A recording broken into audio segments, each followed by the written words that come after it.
So what we're going to talk about today is whose role is it anyways?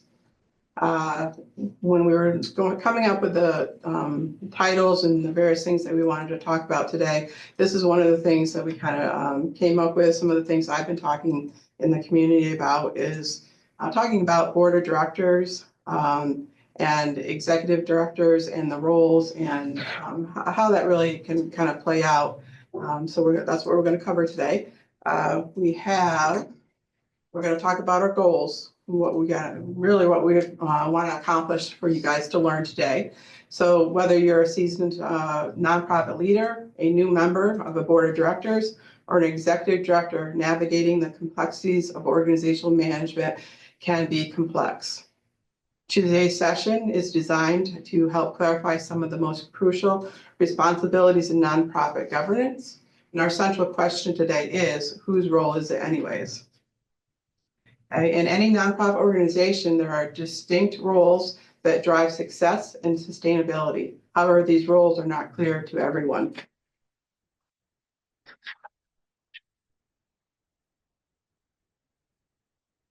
Okay, so what are our fundamental questions that we want to address today? So when looking at a board, we want to talk about whose responsibility it is to hire the executive director. Who sets the strategic direction for the organization? Who creates the code of conflict or the code of conduct or your conflict of interest policies? Who is ultimately responsible for the success of a fundraiser? That's one of the things I see a lot is, people join boards and then all of a sudden they're asked to participate in fundraising. They're like, oh, that's not really what I thought I was signing up for. But we're going to talk about that item also. So by the end of the session, you should have a clear understanding of the important functions the board plays in nonprofit leadership and how it collaborates with the executive director to drive the organization forward.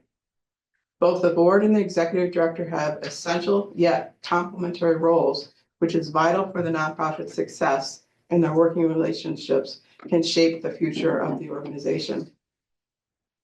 So one of the things I wanted to kind of mention here too is whenever as you're looking to join a board, one of the things that and I've actually experienced this in my own life and being on boards is looking at a board, looking at the organization, trying to understand the organization before you actually join the board. One of the things that you should look at is when you're looking at a board, is it a more established nonprofit organization that has the executive director in place? It has finance in place. It has marketing in place or fundraising in place. Those are all things that you should look at.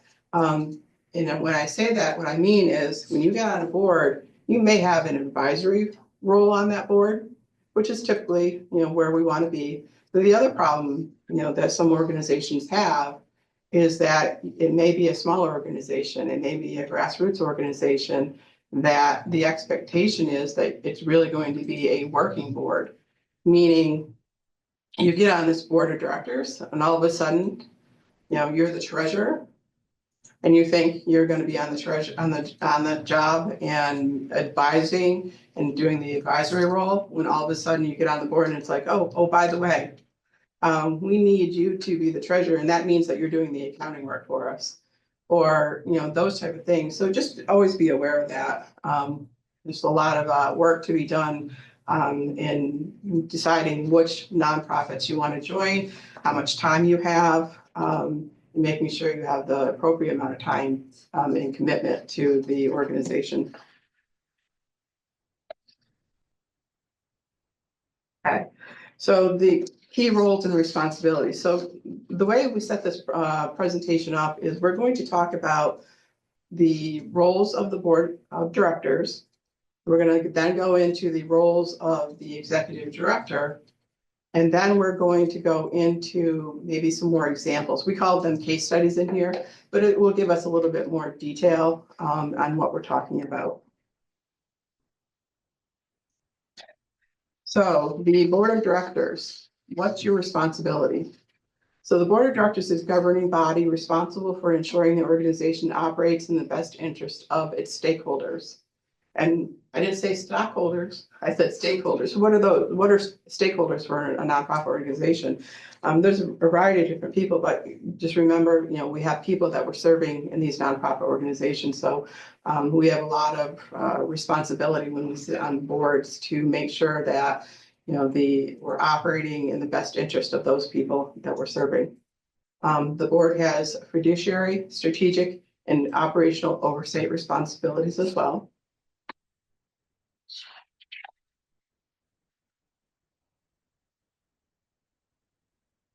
Okay, so the role of the board of directors for hiring and evaluating the executive director. So hiring. Now, this is interesting. I've been on both sides of this where you, as a board of directors, you're responsible ultimately for hiring and maintaining the executive director in their role. So when you go into an organization, if you happen to be at the stage maybe where somebody's retiring, all of a sudden, okay, you're retiring in 6 months, and now we've got to figure out what we're doing. That is not the responsibility of that executive director. That's the responsibility of the board of directors to make that hiring decision. So when you go into that situation, putting together a committee, conducting the search, making sure that you're interviewing candidates, not just assuming that somebody within the organization is going to move up into the role. You should conduct outside interviews as well as inside interviews to make sure that ultimately you're picking the right person that will lead this organization and maybe lead it in a direction that the board wants to go. So don't think it's just, let's take the easy way out and just hire within. So there really is a great responsibility for that. During the year, it's also the responsibility of the board of directors to evaluate the executive director. So you need to evaluate their performance. You need to provide them with guidance and feedback and provide a written assessment at least annually. So that is very important to ensure that the executive director is following what the board has set up when you're talking about the strategic plan for the organization. And if they're following that and they're leading the organization in the proper way and maybe growing the organization if that's what the strategic plan talks about. Now, it not only is evaluating the performance, the other responsibility that a board has is to everyone, on a yearly basis, you take a look at salaries. Typically, the executive director will do the staff, but it's the board's responsibility to take a look at the salary and the level. There's a lot of different information that they should be looking at to make a determination of what the appropriate salary is for the executive director.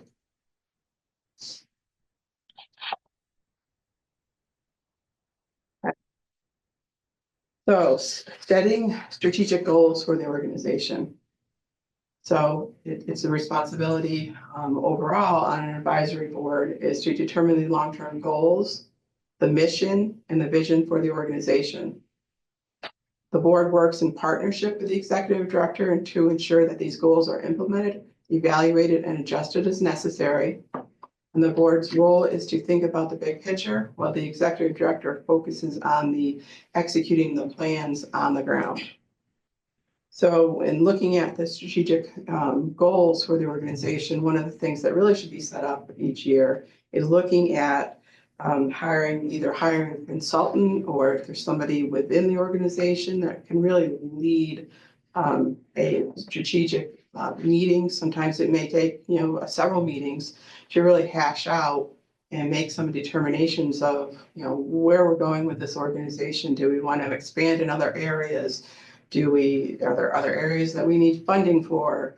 If we look at our financial statements and we have our mission is to do a specific thing, but that's our loss leader. How are we going to fund that? There's a lot of different things and metrics that you can come up with to really look at those goals and really like looking at it on a monthly basis at the board meetings to make sure that you are meeting those goals. That's really, it's actually kind of part of if you set these strategic goals, it's really part of, you could be looking at this on a monthly basis, because if you're looking at it on a monthly basis, you're really looking at and evaluating the board or the executive director along with that. So it's something you may hire the consultant, and typically this process happens every 3 to 5 years, depending on where you set your goals and where you're going with everything.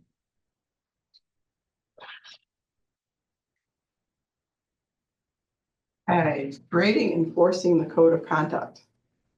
So the code of conduct or ethics policy is a critical tool that governs how the board, staff, and volunteers behave within the organization. The code sets expectations for integrity, transparency, and accountability. The board is responsible for creating, reviewing, and enforcing the code to ensure all ethical operations in compliance with legal requirements. And the code must be regularly updated to reflect the changing dynamics of the organization and external environments. So looking at this, we call this the code of conduct, but a lot of it too is like the conflict of interest policies that everyone needs to follow. That's when you sign up for a board, you're expected to go through and process and disclose any conflicts that you have with the organization, so that when something becomes before the board that you do have a conflict with, that you can properly excuse yourself in that vote. But those are the types of things that you should be reviewing on a regular basis as the board of directors, and ensuring that everything's up to date and where it's supposed to be. So maybe every few years, maybe you have to hire an attorney to take a look at this if you need that. Or maybe there's an attorney on the board. So that could take a look at those things for you. All right, fundraising oversight. So looking at this, one of the things, everyone thinks fundraising is, the word means like fundraising events. But really when I'm talking about this, I'm not just talking about fundraising events. I'm also just talking about fundraising in general. It can mean fundraising events. It can mean grants. It could mean, reaching out to the foundations. And it's really how you're raising the money that you need for the organization to operate. So although the executive director and staff are typically tasked with executing the organization's fundraising efforts, the board plays an essential role in the oversight. So approving the plans, we can talk about budgeting too, right? Budgeting is where we're going to come up with the money. Part of that may be fundraising events within the budget. But those are different plans that have to be implemented by the executive director and the staffing within there and execute that. So ensuring sufficient financial resources are available to do the programs. This is one of the things that I think that board of directors can be very helpful in, is cultivating major donors. So as a board of directors, you may have contacts out there that you can reach out to and get the information and start cultivating the donors that give each year. So and that includes prior board of directors and keeping in touch with them and making sure, and hopefully they're continue to donate to the organization even if they're off the board. The next item is making personal contributions. So one of the things that typically is expected for any person who is on a board is to make a personal contribution. And that personal contribution is not necessarily just your time, but it's also funds going into the organization.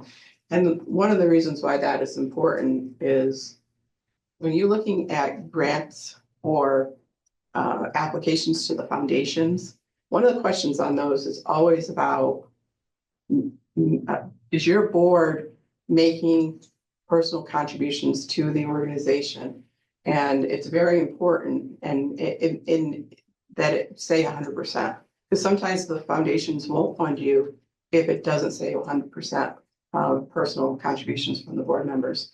And that doesn't mean that it has to be $1,000 or $5,000. I mean, it can be what the person can afford. It could be $100, but at least if you get $100 from that person, then you can say 100% is funded by the board. And that's very important. Ensure efforts are ethically sound.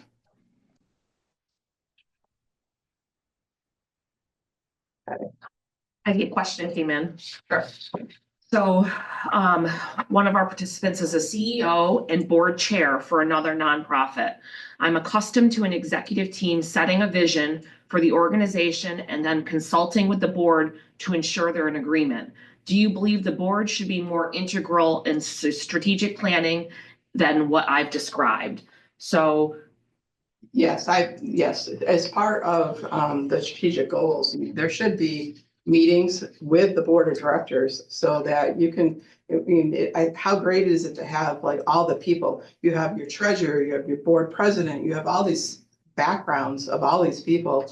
And I think it's really important to have those strategic meetings and really brainstorm and where you need to go with the organization. Yeah, and I think it also brings them on board with being on board, so it brings everybody together with the same mission, the same understanding, and you're just going to have more collaboration if you're bringing the board in on that involvement and vision for the future. So I definitely agree with you on that.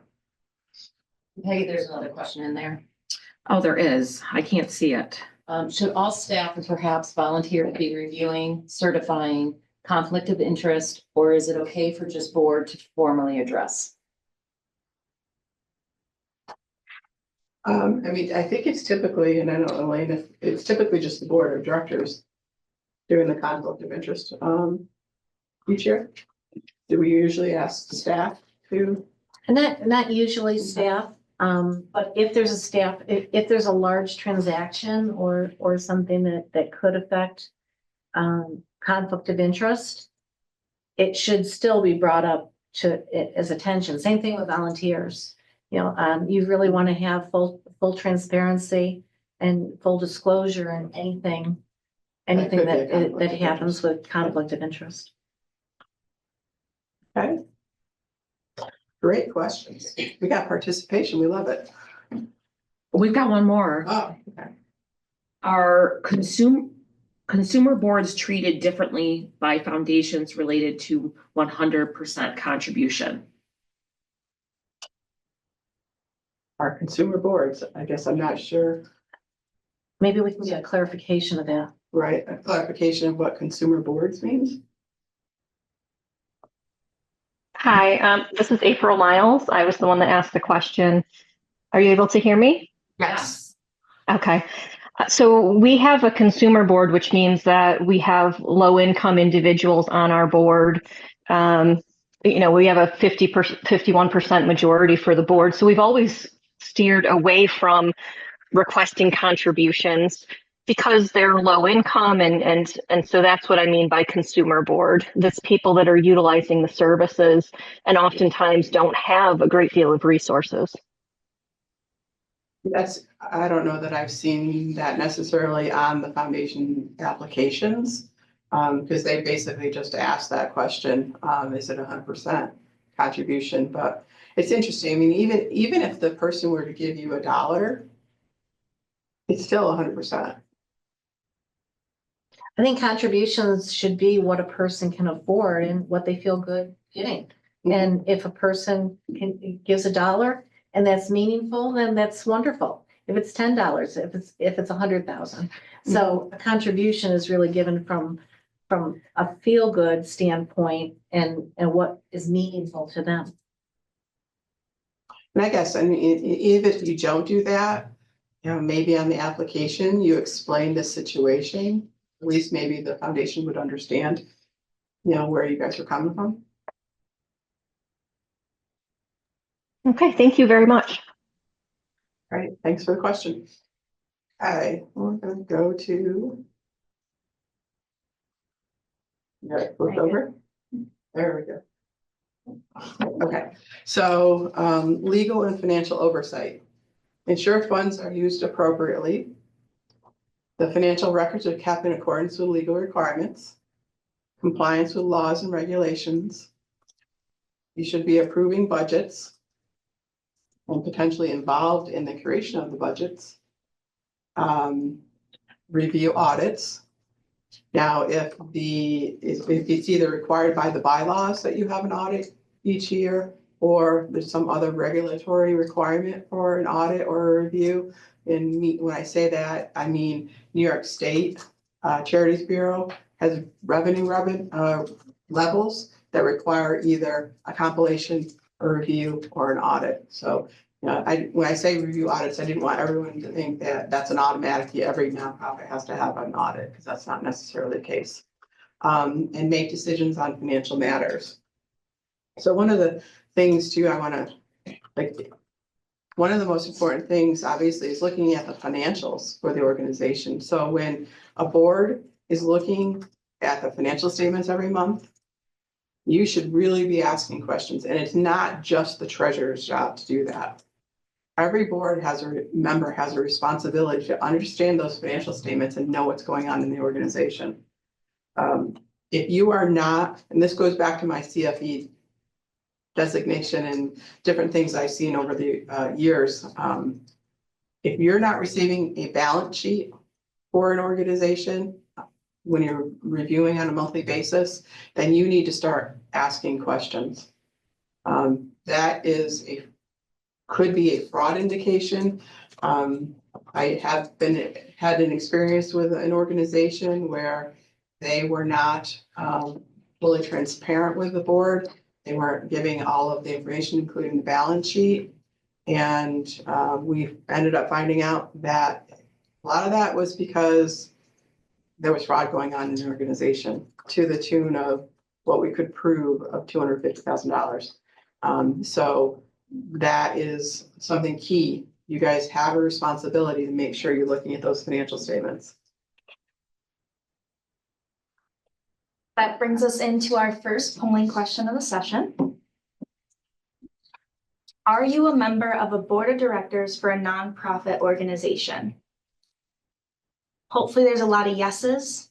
And anyone that says no, hopefully goes out and joins the board after this presentation.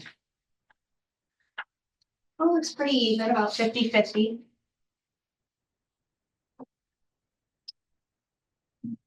The results are not showing.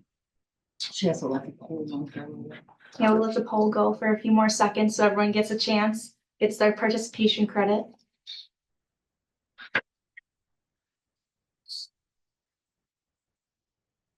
Leaning more towards yes a little bit. All right, so it looks like it's 52% said yes and 48% said no. Which is interesting, so we probably have a lot of executive directors out in the audience. And the question is, do you have, are you sitting on other boards? I mean, I know that I could see somebody right in the middle there that a picture up, and I know she's the executive director and she sits on at least one or two more boards. So that's interesting.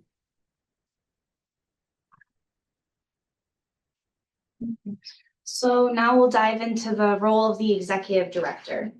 So the executive director is the chief executive of the company. They're responsible for the day-to-day operations, overseeing how they're going and implementing the strategic plans of the board. They're a key leader in the organization and they represent the stakeholders, which are the donors, the public, other organizations you may be working with or collaborating with. So here are some of the key roles and responsibilities. The executive director acts as a bridge between the board's high-level strategic goals and the operational activities of the organization. So they're executing the strategic plans of the board. They're managing those day-to-day operations. They're overseeing the staff and the programs, and they're ensuring the organizational mission and objectives that were set by the board are met.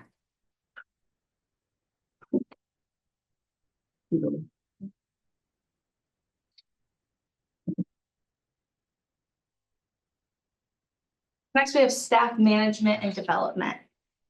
So the hiring, training, and managing of staff. This would be overseeing the initial recruitment of the staff, and then setting performance expectations, and then reviewing those performances and giving evaluations to the staff, and providing professional development opportunities so that the staff can progress in their career and keep moving up within the organization. The executive director is ensuring that the staff are aligned with the organization's goals and missions that were overall set by the board. So I'll have a commentary. Yes. So like when you're looking at it, we have the executive or the board of directors is responsible for the executive director. The executive director is responsible for the rest of the staff. So, you know, there's really this balance of making sure that as a board of directors, you're not necessarily micromanaging and I know the executive directors appreciate that word, right? It's not micromanaging them so much that you're getting into really like the stick. You're not the one who is managing the staff and really giving them the direction. So depending on if there's an issue, you might have to get involved, but hopefully you have a strong executive director that can handle those items. Peggy and Taylor, as a board member, what's a reasonable expectation for receiving updates and or discussion on the strategic plan from the ED or CEO? So you want to take it? I would say monthly at the board meetings. It doesn't hurt to ask. You'll be getting updates at least on the financial and the programmatic side at each board meeting, if you're holding them monthly at least, if not, I would say quarterly.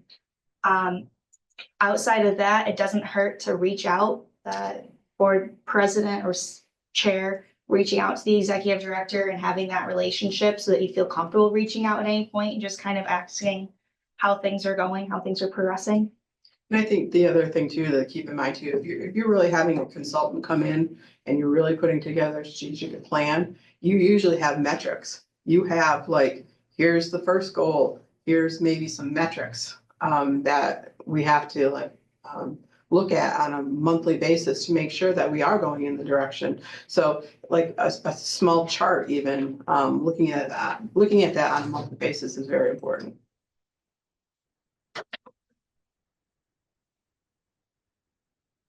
So fundraising and resource development. While the board plays an important role in fundraising, the executive director is directly involved with the fundraising process, including developing the fundraising strategies, which then the board would review and approve and help in any way they can. Cultivating relationships with donors, which again, the board should also be helping to cultivate relationships and passing that on, that contact to the executive director. Effectively executing fundraising campaigns and ensuring necessary resources are available to achieve the organization's mission.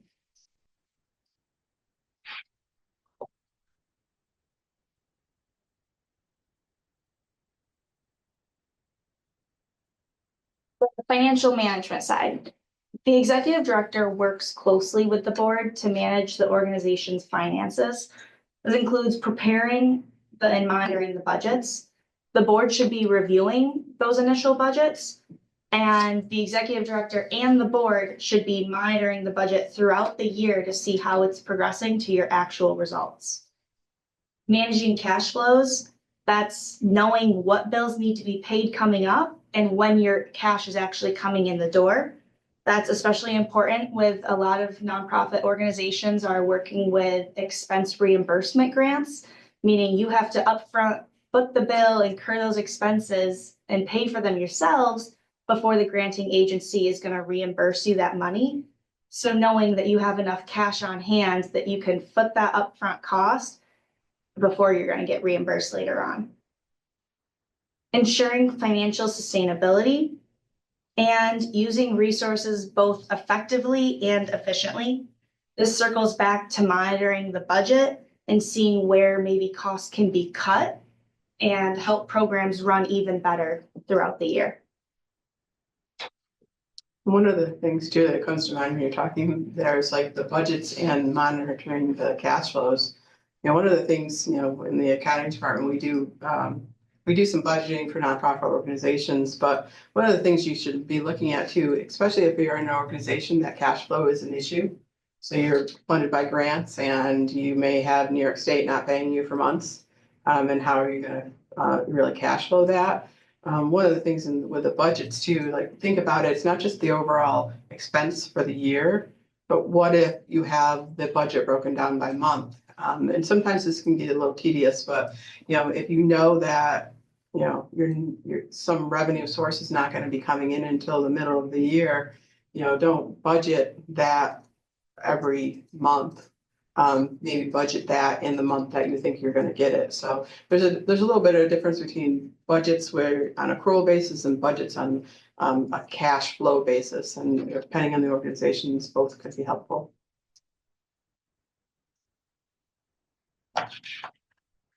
External relationships and advocacy. The executive director is the face of the organization and represents the nonprofit in the community and builds relationships with key stakeholders like the donors.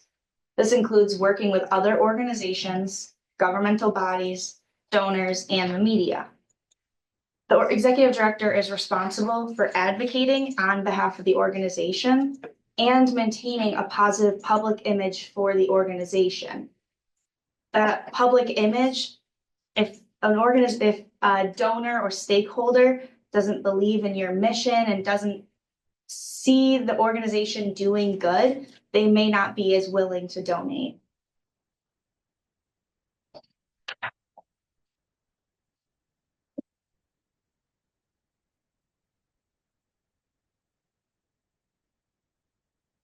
So finally, monitoring and evaluation. So the executive director is also responsible for monitoring the organization's programs and ensuring that they're effective in meeting the organization's mission. The executive director regularly assesses the performance of various programs and makes adjustments as necessary to ensure that the goals of the organization are being achieved. This assessment includes reviewing the sustainability of a program. So if a program is operating at a loss, is there enough other income coming in to offset those costs?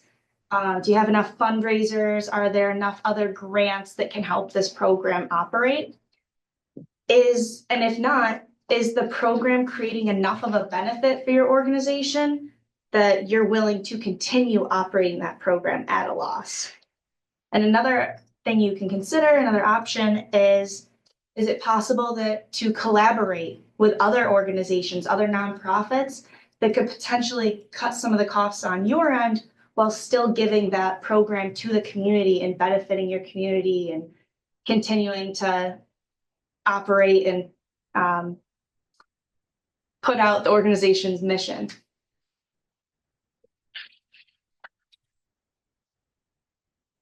That brings us to our second polling question.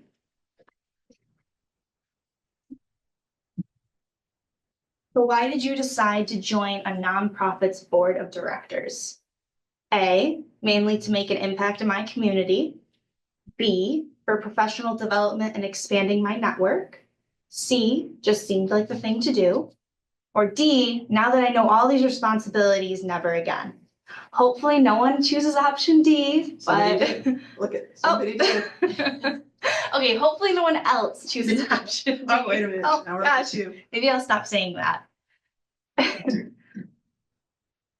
Let's see. A few more seconds on the poll. All right, we'll see the results. So it looks like a lot of you chose option A, making an impact in the community. That's great. Second, we have professional development, also a great option. Just seemed like the thing to do.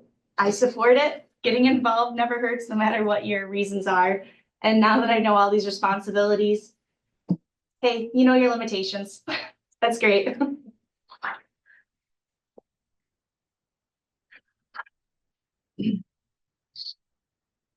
Okay, now we're going to go through what we say are case studies, just to give you a little bit more detail. So the first one is about who hires the executive director. So we have a nonprofit that has been serving at-risk youth in a city for over 20 years. The founder and the longtime executive director is preparing to retire, and the board is tasked with finding a successor. This is a high-stakes decision, as the right executive director can propel the nonprofit to new heights, while the wrong choice can set the organization back years.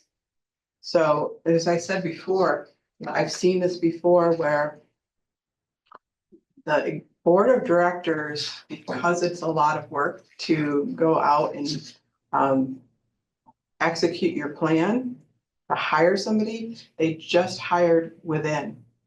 And I've seen it, and it was the wrong decision.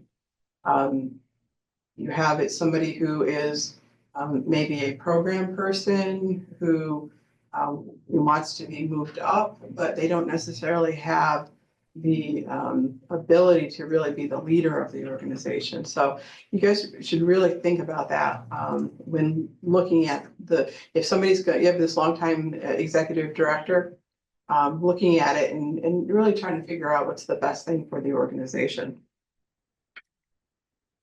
So the specifics, what the board needs to do, the board needs to form a hiring committee, which works to outline key qualifications and skills needed for the next executive director. So it's not necessarily that you want a copycat of what you already have. There may be other skills that you may want in the next executive director. So you really need to make that outline and really kind of use that as a guide for when you're doing your search.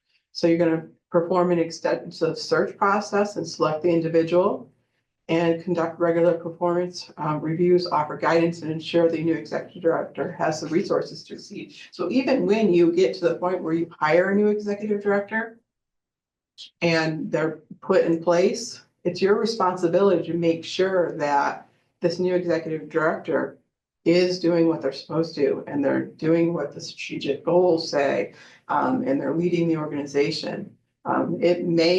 Maybe it was the wrong choice, and sometimes those are hard decisions that the board has to make, but it's your responsibility. So why is the board responsible? The board is responsible for hiring the executive director because of its fiduciary duty to the organization. The board must ensure that the nonprofit is led by somebody capable of managing its day-to-day operations and advancing its mission. If the executive director is not the right fit, it's the board's responsibility to take action. This may include providing feedback or, in extreme cases, making a change. By holding this responsibility, the board ensures that the nonprofit remains in good hands, regardless of leadership transition. Now we'll do our third polling question. If I was on a board of directors that needed to hire an executive director, I would recommend A, let the current executive director make the decision. B, just hire within, too much work otherwise. Or C, take my fiduciary duty seriously and follow the steps that we've outlined today. I'm really hoping that everyone says step C or answer C. Although it doesn't hurt to use the executive director's opinion, or not opinion, but their input into the process if they're more succession planning. But the board still should be making an effort and following all the steps we've discussed so far.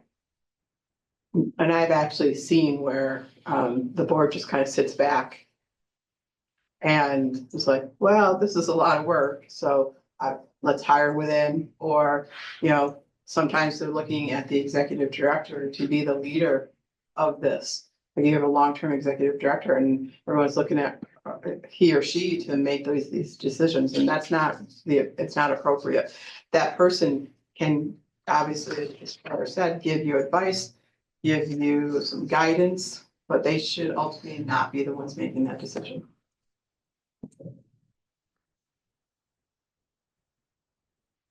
That's all the, we'll move on. There's a new, Question?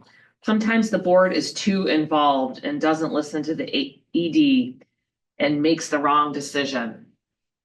Any comments on that? Well, this kind of goes back to my comment about, there, and we'll talk about this later, there's a balance. There's really definitely a balance between the board and them trying to micromanage the executive director. And getting too involved. So that's definitely an issue out there.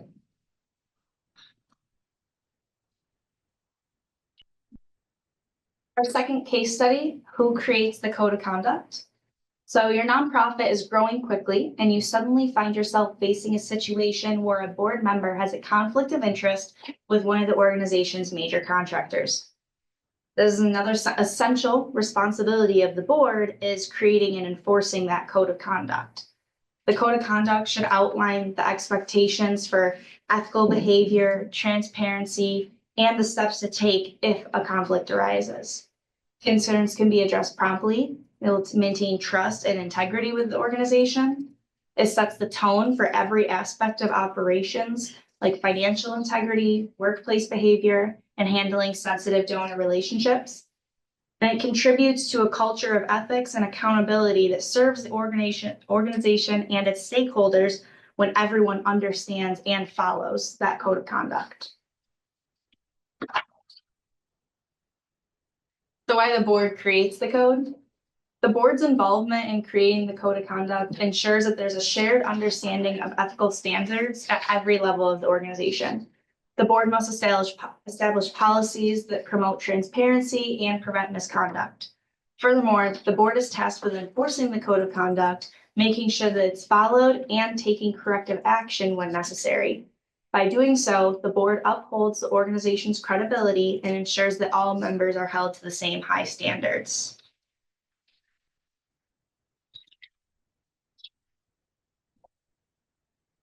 I want to go back to a comment. So there's a comment in the feed that says, depending on the nature and size of the organization, it might be best to hire a search firm to help find the candidate. And that's a great point. So it's not, it doesn't always have to be like a committee of the board, or you may still have a committee, but that is working in tandem with the search firm. That's a great point. Okay, so our next case study is regarding who sets the strategic goals for the organization. So when you're a nonprofit organization focused on providing educational opportunities for underserved communities, the board should conduct a strategic planning retreat every few years to set the direction of the organization. During the retreat, the board sets long-term goals such as expanding, increasing community impact, building relationships. And then the executive director creates the specific tasks and works with the staff to carry them out. But just go back, so doing long-term goals also, but usually, what I've seen, and I think it's very effective is, as I said, having those metrics. So it could be something that's long-term, but it could be something that's maybe, 2 or 3 years out of some sort of goal that we want to have in the strategic plan. And then, as we've talked about, the board monitors progress of the strategic goals for the organization and should be doing that, I think, on a monthly basis.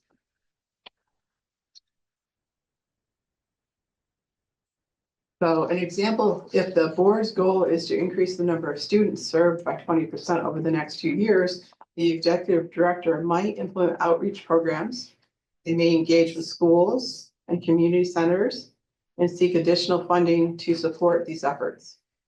The board monitors the progress through the regular updates, ensures the executive director has the resources and support to achieve this goal. Okay, why the board role is in strategic planning is essential. So the board's responsibility is to set the strategic goals to ensure that the organization has a clear and unified direction. Without strategic goals, the nonprofit risks wandering aimlessly, potentially losing focus or failing to meet its mission. The board must ensure that the goals are not only achievable, but also aligned with the nonprofit's mission, values, and resources. It is their responsibility to ensure that these goals push the organization forward and help it grow sustainability. Without board involvement, there is a danger of the nonprofit focusing on activities that are not aligned with its core mission, which can lead to confusion, misdirection, and missed opportunities. Good question. What are your thoughts on seeking external stakeholder feedback and input into development of the strategic plan? Do you want me to take Go that? ahead, yeah. I think it's a great idea. I mean, going out and taking their feedback or doing a poll with them to really get their feedback. I think it's a great idea.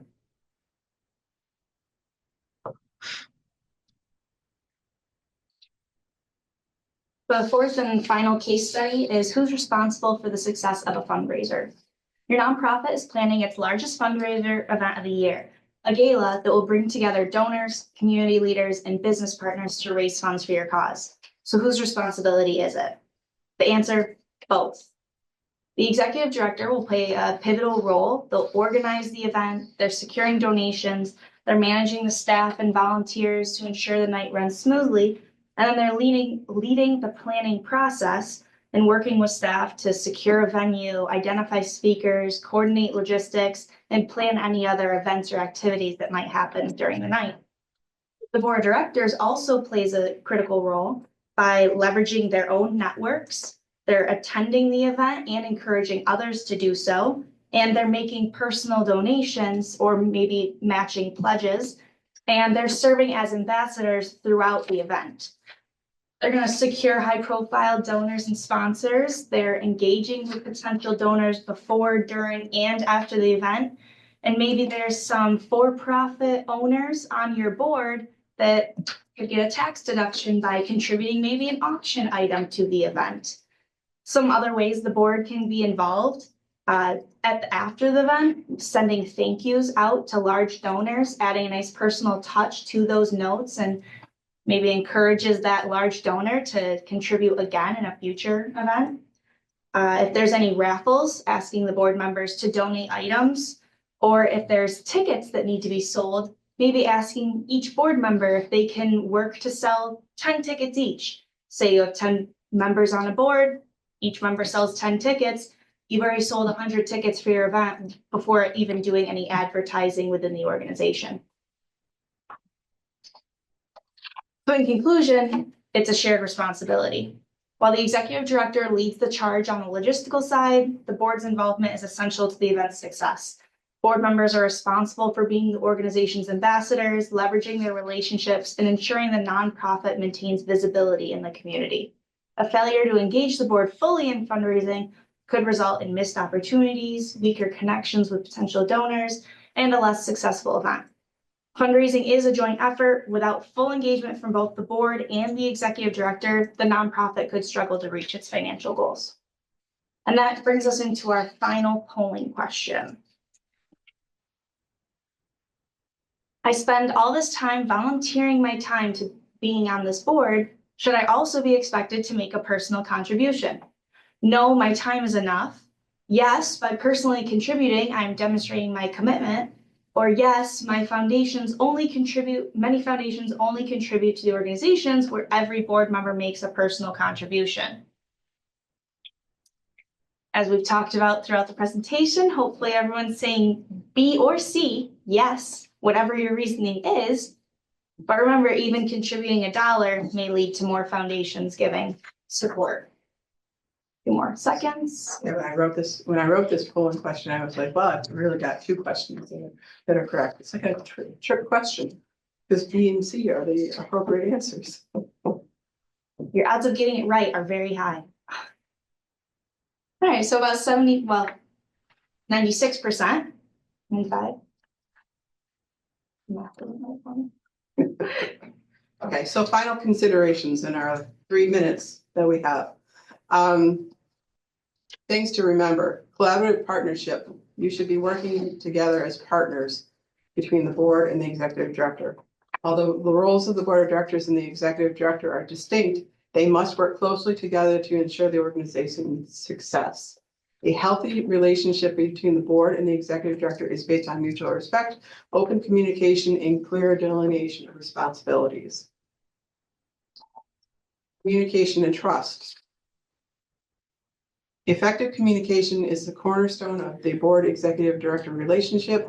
Regular meetings, transparent reporting, and clear expectations are essential for fostering a productive partnership.